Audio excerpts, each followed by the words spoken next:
Blood spread slowly beneath the man's head, forming a deep red halo on the cracked concrete as Agent Keller knelt beside him. The hostage's right eye was swollen shut, his wrists raw from steel cuffs, his lips trembling. But what he whispered, barely audible over the clatter of boots and distant gunfire, made Keller freeze.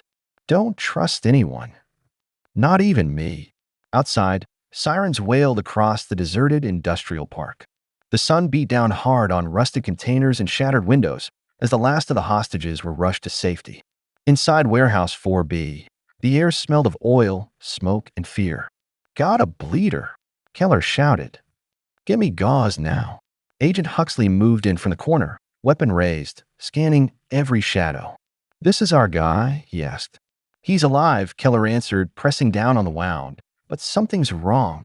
The man, late 30s, lean build, torn gray shirt soaked with sweat and blood, winced as Keller applied pressure. His name hadn't been on any employee list. No ID, no phone, nothing. 3 other hostages had already been pulled from the building, all terrified, all bound. But none of them had this look. This man didn't seem afraid. He seemed calculating. "Ambulance inbound," came over the radio. "ETA 5 minutes." The man coughed, blood bubbling at the corner of his mouth. "They knew you'd come," he murmured. "It was all part of it." "What part?" Keller leaned closer. "What are you talking about?" But his head slumped. "Unconscious. Maybe worse." Later, at the mobile triage site, Keller watched the paramedics work on him. No name, no clear injuries other than the head trauma. He'd been chained, but not tightly. There were signs of staging, clean cuts on his wrists, uniform bruising. It looked like he'd been trying to appear more injured than he really was. Inside FBI command, surveillance review began immediately. Security cameras had been ripped out, but one corner lens survived, motion activated. It captured the same man, walking upright, just 90 minutes before the raid. No restraints, no limping, talking to someone in a black hoodie. Keller zoomed in, paused. The man wasn't a hostage, at least not in the way he'd claimed. Later that night, Keller approached the makeshift holding tent, where survivors were kept under observation. 2 were asleep. 1 stared at the wall, still in shock. But the man, the one they'd rescued, was wide awake, hooked to fluids, silent. He stared at Keller with glassy eyes, then broke into a weak grin. "You shouldn't have come in," he said quietly. "They wanted you to see this place." "What place?" But the man didn't answer. Instead, he rolled up his sleeve slowly, revealing a faint tattoo under layers of grime. Keller's breath caught. It was a small red symbol, barely the size of a quarter, an insignia tied to a domestic terror cell the FBI had dismantled 6 years ago. A group that was supposed to be dead. Keller backed away, pulse rising. "Huxley," he radioed, voice tight. "Get Director Simmons." Now, no one was supposed to know about that mark. And certainly, no survivor of a warehouse kidnapping should be wearing it. The silence inside the operations trailer was heavy.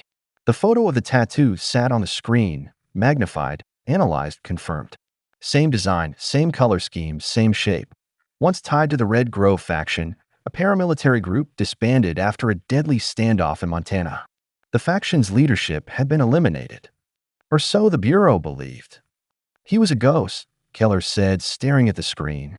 "No ID, no prints, no name." Now this. Director Simmons stood behind him, arms crossed. "The Red Grove is gone. You know that." Keller turned in his chair. "Then why is one of their symbols tattooed on a guy we just pulled out of a hostage hellhole?" There was no answer. Just the hum of the hard drives, the buzz of fluorescent lights, and the soft static of the radio feed. Keller left the trailer before Simmons could offer one of his usual non-answers. Outside, dust crept over the containers and fences. Paramedics were packing up. Most of the hostages had been released to family. But the man, still unidentified, remained under watch. Back at the medical tent, Keller walked in to find a man sitting upright, a thick bandage covering his forehead. He looked exhausted, but not confused. He looked aware. "You feeling better?" Keller asked. The man nodded slightly. "What did I say when you found me?" "You said not to trust anyone. Not even you." He smirked faintly. "Then you already know more than most." Keller pulled a chair closer. "Who are you?" There was a pause. "I worked at the plant," the man said. Shift manager. Maintenance team. They broke in 2 nights ago. Took over everything. Who did? I don't know. You don't know? Keller repeated slowly. The man shrugged, eyes narrowing. Masks. No names. They didn't speak much. Keller studied him carefully. No visible tells. No hesitation in his voice. But the file told another story. The man's fingerprints had triggered a restricted level alert. Redacted clearance. Sealed by someone in Washington. He stood. I'll be back. As he turned, the man added something under his breath. Check the northeast wall. Third panel behind the water tanks. Keller froze, turned back. What's there? But the man just closed his eyes and leaned back. Keller didn't wait. 30 minutes later, he stood outside the northeast wall of Warehouse 4B, flashlight in hand. Behind the twisted water tanks, he found a panel. Welded at the seams, but not secured. He pried it open, metal groaning. Inside, a small chamber no larger than a walk-in closet. A chair bolted to the floor. Shackles. A camera mounted in the corner. Dry blood on the ground. Interrogation room.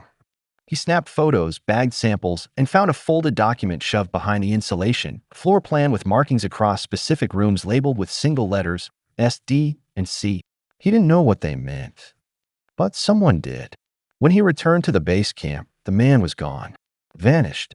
No one saw him leave. The med tech swore she had just stepped out to get coffee. The tint camera feed had been wiped. No backup. No trail. Keller burst into the command trailer. He's gone. Simmons didn't even look up. We know. You know. Keller shouted. We had him under federal protection. Who signed off on that? We didn't. Someone else did. The director handed him a sheet of paper. Keller scanned it. A release order. Signed. Cleared. By someone Keller had never heard of. His fingers clenched. This isn't just a hostage rescue, is it? Simmons hesitated. Not anymore. Keller looked out the trailer window. Past the debris. Past the trauma tent. To the place where a bleeding man had once whispered that none of this was real. He turned back, jaw tight. Then I'm going to find out who he really is. And for the first time, Simmons didn't stop him. Keller waited until midnight. He parked 2 blocks from the warehouse and walked the rest of the way, flashlight tucked inside his jacket, pistol holstered under his coat. No backup. No radio. The factory was supposed to be cleared and sealed. But the man who whispered warnings had vanished. And he had pointed Keller to something no one else had bothered to open. The night was dead quiet except for the hum of a nearby transformer and the groan of metal cooling in the dark. Keller stepped through the same northeast panel he pried open earlier that day and lowered himself into the hidden chamber. He scanned it again. Same steel chair bolted to the floor. Same dried blood, now nearly black. The mounted camera was missing. Only wires remained. But there was something new. A manila folder resting on the chair. Inside, photographs. Dozens of them. All surveillance shots. Some grainy, some clean. Every image showed the same person, the hostage who had disappeared. In one photo, he stood on a street corner in Caracas. Another showed him in a conference room, shaking hands with someone wearing an FBI badge. Another, blurred, captured him walking out of a military compound in northern Syria. Keller stared, stunned. These weren't pictures of a victim. They were pictures of an asset. On the back of one photo, handwritten in red ink, codename Pine Ghost. Status disavowed. Eyes only. He replaced the folder, turned to leave, and heard something shift in the shadows behind him. He drew his weapon. FBI? Show yourself. A small figure stepped forward slowly. Female. Early 20s. Dirty coveralls, bleeding from her arm. She looked terrified. Don't shoot, she whispered. I was hiding. I didn't know if you were one of them. Keller lowered his gun. Who are you? My name's Lena. I worked in shipping. I got out when the raid started, but I saw things. She clutched her arm, shaking. The guy you rescued, he wasn't one of us. Keller stepped closer. What did you see? They called him by a different name. Not Daniel. Something like Vaughn. He gave the orders. He picked who went in the room. Keller's chest tightened. He ran the interrogations. Lena nodded. They were after something. Names. Codes. They thought someone on the maintenance crew knew something. Yvonne kept asking about a drive. Some kind of black box. A sharp noise cut through the stillness outside, metal slamming against pavement. Keller motioned for Lena to stay low. He peered through a broken window. A black SUV had pulled up, engine still running. Two men stepped out, wearing suits that didn't match the neighborhood. One carried a tablet. The other wore gloves. They entered the warehouse through the west door. Silent. Efficient. Come on, Keller whispered, grabbing Lena's wrist. We're leaving. They slipped out through the back and moved fast, keeping to shadows. 5 minutes later, they were in Keller's car, breathless, hearts pounding. Where do you live? He asked. No, I can't go home. If they saw me, Keller nodded. You'll stay somewhere safe. He dropped her at an off-the-books safe house 15 miles outside the city. One entrance. No Wi-Fi. No cameras. Before leaving, she grabbed his sleeve. They weren't just looking for names. They were looking for people who could be erased. He stared at her. What do you mean, erased? Deleted. From the system. From life. They weren't saving us. They were sorting us. Keller didn't sleep that night. He drove to Bureau HQ before sunrise and pulled the internal database for all missions marked with the keyword Pine Ghost. Access denied. Even with his clearance. A minute later, his desk phone rang. A voice distorted and low. Walk away, Agent Keller. Before we do to you what we did to them. The line went dead. So did every light in his office. Keller stared into the darkness, the dead phone line still buzzing faintly in his hand. Across the office, the lights flickered back to life one by one. It was subtle, but deliberate. A warning. He moved fast. Pulled the SIM from his phone, smashed it. Disconnected his desktop. Grabbed his go bag, walked straight out. No questions, no sign-outs. Just like they trained him. Outside, the city was waking up. But Keller's mind was racing somewhere else. Back to the surveillance photos, the interrogation room, and the terrified girl who said the rescued man wasn't a victim. He was the architect. He drove an unmarked sedan 2 hours north to a field office in a city too small to care who he was. There, he met with someone who owed him a favor, a systems analyst named Grant who once leaked a file that saved Keller's life in Kandahar. Quiet man, sharp eyes. I need to know what Pine Ghost is, Keller said, sliding over a flash drive. Grant hesitated. That's buried deep. I need to crack a clearance level I'm not supposed to even know exists. I'm not asking, Keller said. 30 minutes later, Grant paled. Pine Ghost isn't a file. It's a designation. It refers to assets who've been scrubbed from the system. People the government uses, then deletes.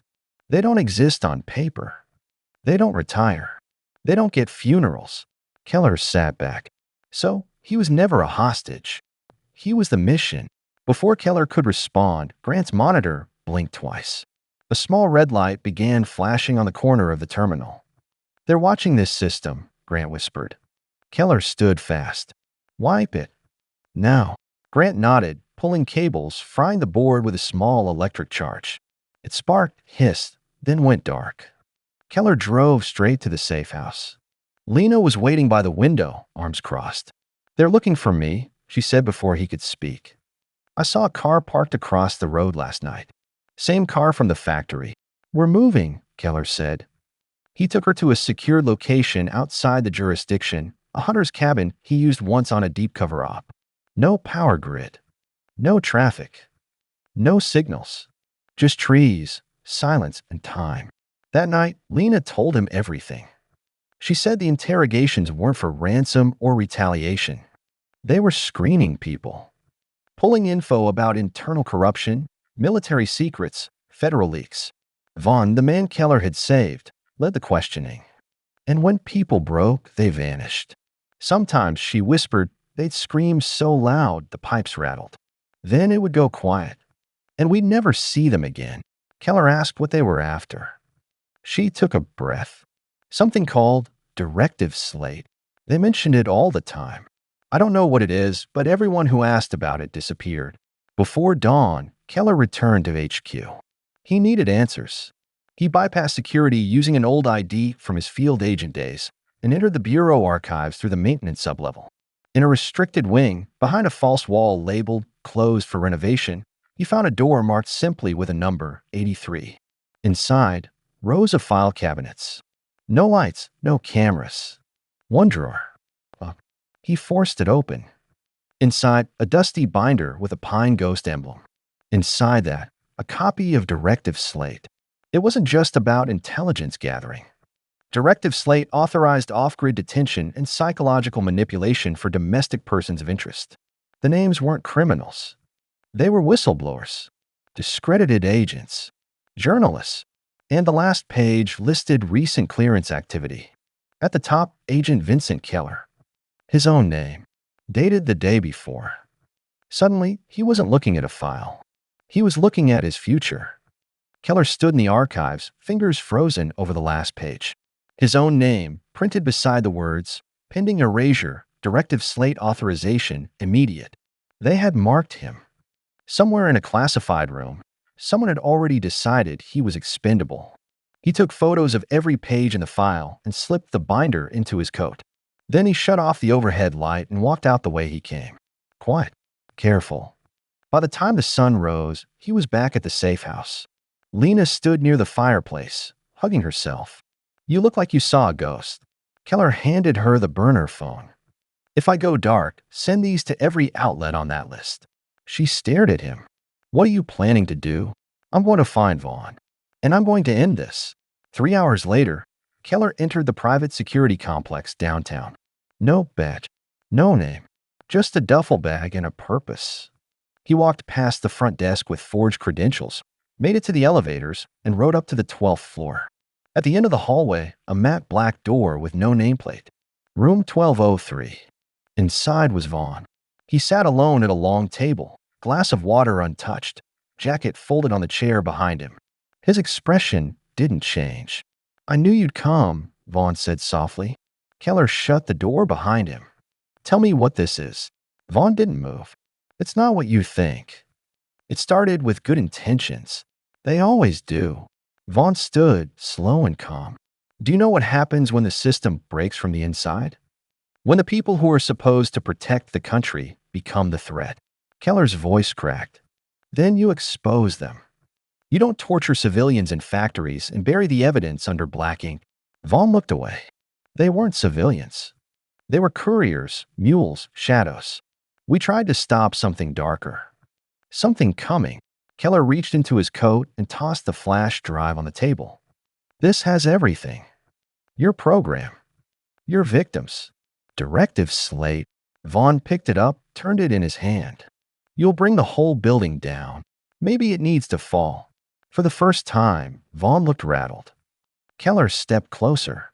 "You were never meant to be saved. You were planted there.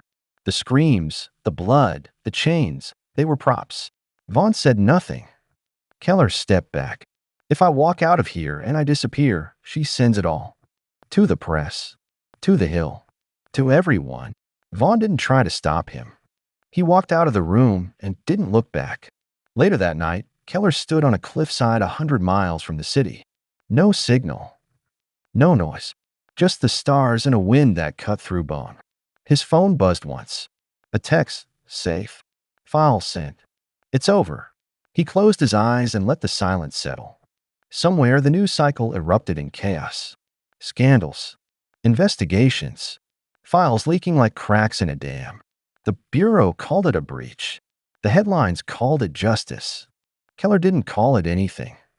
He lived quietly after that. Different name. Quieter purpose.